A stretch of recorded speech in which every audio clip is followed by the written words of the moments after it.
You know, one of the great things about being a tax lawyer is that I'm very lucky. I associate with very successful people, and I've met many, many very successful folks. Let's face it, the homeless don't come to me. And I came to four criteria of what it takes to be a really stinking rich in this country. How many people would like to know what it takes to be a multi-millionaire in this country? All of North America, okay? I'm going to give you the answer. And you're going to find I'm pretty spot on.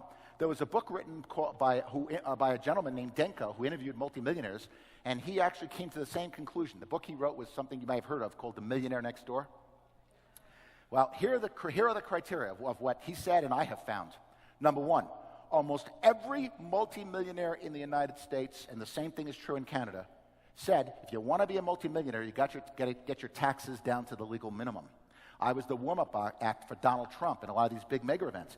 He always used to say, you want to be a multimillionaire, you got to get your taxes down to the legal minimum. I met Sam Walton when he was alive. Same thing. You want to be a multimillionaire, you got to get your taxes down to the legal minimum. I was talking with Sandy and Keith Cunningham. What do you think they were talking to me about? Taxes. All right? Bill Gates just set up a big foundation. Why do you think he did that? Because he's a nice guy? Yeah, but he also wanted to save taxes. Okay? That is the first criteria. And that's very different than the average person.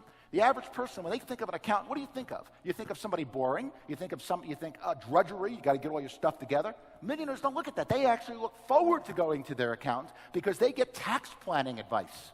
And they get a lot of information that, just doesn't get disseminated, as you can tell from the exam. So that's number one. Second thing is, you think to become rich, you got to really invest in risky things. Buy a lot, do some stock trading. Nope. Well, maybe you buy a lot of real estate. Maybe they made all their money in real estate. Yeah, some did. Absolutely. But not the majority. But what do? The 85% of all multimillionaires in the United States and Canada did one thing that the average person doesn't do. They were savers. They saved a minimum of 10% of what they made every year, and they invested, and they never touched that money. Never. Not for the kids' education, only for retirement. So you want to save a minimum of how much? 10%.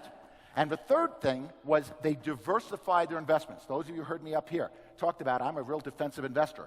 They didn't put all their money in the stock market. They didn't put all their money in one stock. They didn't buy Enron stock. They diversified. They might have owned mutual funds. They might have owned real estate investment trusts. They might have owned some real estate. They might have some money abroad, getting advantage of the foreign currency.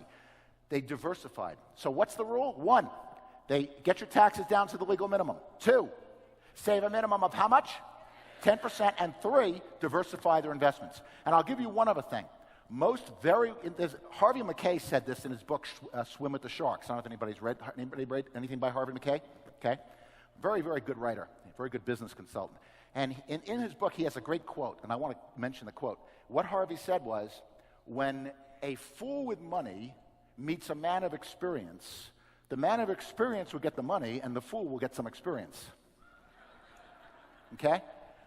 Very wealthy individuals are always being thieves of knowledge. They're always learning. They're always getting better. One of the things I said, I was telling Greg the other day, I said, I can't believe in today's economy people are cutting back on knowledge and learning and marketing. If anything, now's the time to really improve.